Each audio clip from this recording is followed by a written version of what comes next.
The used car market. It's been one of the most bizarre developments of the last 3 years. Prior to 2020, everyone was well aware that the second you drive a car off the lot, the depreciation begins. And as financial investments, cars were at the bottom, valuable only for their ability to get you place to place without a problem and to do so in various degrees of luxury and performance. Nobody could have predicted that due to various conditions in the markets, cars would become appreciating assets. Take for an example the average used Toyota. In February of 2020, one would cost you around $18,000. 3 years later, in September of 2022, the same brand will now set you back around $29,000. That's a 61% increase for an average brand that was once considered reliable and affordable. That type of shift seems unrealistic, and a lot of people are expecting a crash, adjusting this bizarre landscape and calming prices to levels in line with historical average growth. Like I mentioned in the past video, there is finally good news for consumers. The Manheim Index, a published report that tracks wholesale car prices, is finally dipping, showing signs that the top is in. Now, while this index tracks the price dealerships pay for their cars, it's understood that these changes take time to show up on the lots. According to Lopez, one of the leading YouTubers in the car dealership space, there is plenty of evidence that he's seeing backing up the downtrend we notice in the index. Auctions are noticing more and more no sales, a situation where cars don't hit their reserve price. While the data for this claim is not widely published, it's well understood within dealership circles that things are starting to change. From the banks to the repos and the dealers, the squeeze is being felt after years of euphoric growth where it seemed that unlimited money printing and generous welfare programs allowed many to step into the market that seemed out of reach just years prior. Lopez explains this perfectly in his last upload. Take a listen to his unique analysis, but before I show you, take a second to hit that like and subscribe button if you're enjoying the content thus far.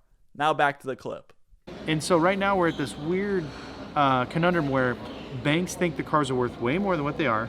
Dealers are still overpaying, but they can't physically finance it because they're so over their books, and demand is rapidly shrinking.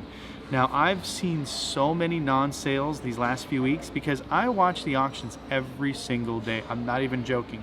I purposely pick cars just to see if they sold and what they sold for.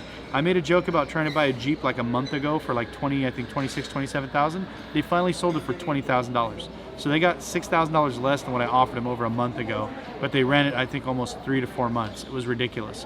So a lot of the cars that I've been keying in from different banks and different companies that I know, they're still running as non-sales.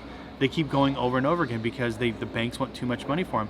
But while everything Lopez says is true, there is another side to this story, and we start with what is likely the root cause of this entire issue. You see, back in 2020, the world went through a massive interruption where supply chains were disturbed and new cars became hard to come by. Various different items simply couldn't match the demand, and a lot of car brands were forced to cut back on production. This inflated the used car market because of simple economics. When there wasn't any new cars, used car demand jumped up to fill in for the lack of new cars. On top of this, various PPP programs and the stimulus checks alongside record low rates created an inflationary environment where prices simply skyrocketed. In many cases, the difference between a new car and a used one was very thin. In fact, in some extreme cases, used cars were more expensive than the new equivalent simply based on availability. This trend continued and we didn't see relief for years. The truth is, supply chains never really corrected, and even to this day, manufacturers can't produce enough cars to match the demand. This fact is putting a strain on the used car problem, and without relief in the new markets, there will always be an anchor on used car prices. Ford made an announcement recently highlighting these issues. Take a listen to this wild CNBC report suggesting that the supply chain is still very broken and no relief is happening anytime soon.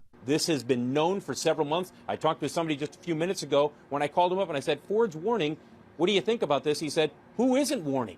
The supply chain it's breaking down in certain areas, not across the board, it was getting better, but in certain areas. And no, it's not. It's not getting better. It's getting better in terms of chip supply, but in terms of the costs and the ability for all suppliers to ramp up their production to the level, whether it's Ford or GM or anybody, it's tough for these smaller suppliers, and there are also some tier ones.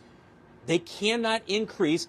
They don't have the manpower. The costs are going up, and in many cases, they cannot meet the demand for a variety of reasons. And again, it's not across the board, but all you need are a few here and there, and that's where you see the impact.